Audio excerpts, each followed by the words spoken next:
மகிழ்ச்சி. எப்பவுமே இரண்டு குடும்பங்களின் விழா என்றாலே அது ஒரு மகிழ்ச்சியான விழா தான்.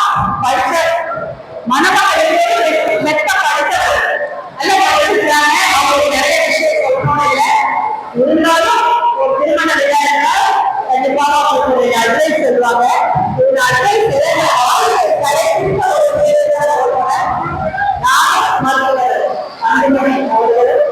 அந்த இரண்டு பேருமே குடும்பத்தை கவனிக்கணும் அப்படின்னா முதல்ல கவனிப்பது எங்களுடைய மாமியார் மாமனார் தான் முதல்ல கவனிக்கணும். அவராக இருக்கட்டும் நானாக இருக்கட்டும் ஒரு குடும்பத்துல அழகாக செய்யணும். நாம நம்ம தாய் தந்தையை கவனிப்போம், அதுல எந்த மாற்று கருத்து கிடையாது.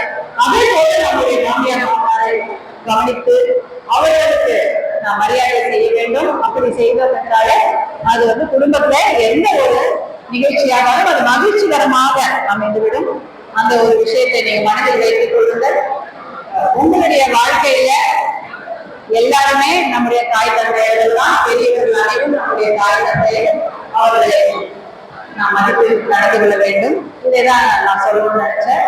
அதே போல விட்டு கொடுத்து நடந்து கொள்ள வேண்டும். திருமண வாழ்க்கை என்றால் ஒரு சண்டை அப்படின்னு வந்தா கூட அது இரவே அந்த சண்டை முடிந்து விட வேண்டும். அந்த நாளுக்குள்ள அந்த சண்டை முடிஞ்சிடும். மறுநாள் அந்த சண்டையை கூட எடுத்துக்கிட்டே போகக்கூடாது. அதோட அந்த பிரச்சனை தீந்துடும். அப்பயே பேசாம இருக்கிறது, ஒரு வாரம் பேசாம இருக்கிறது, அந்த மாதிரி விஷயங்களை நாம் செய்வதை தடுத்து விட்டாலே நம்முடைய வாழ்க்கை இனிமையாக அமையும்.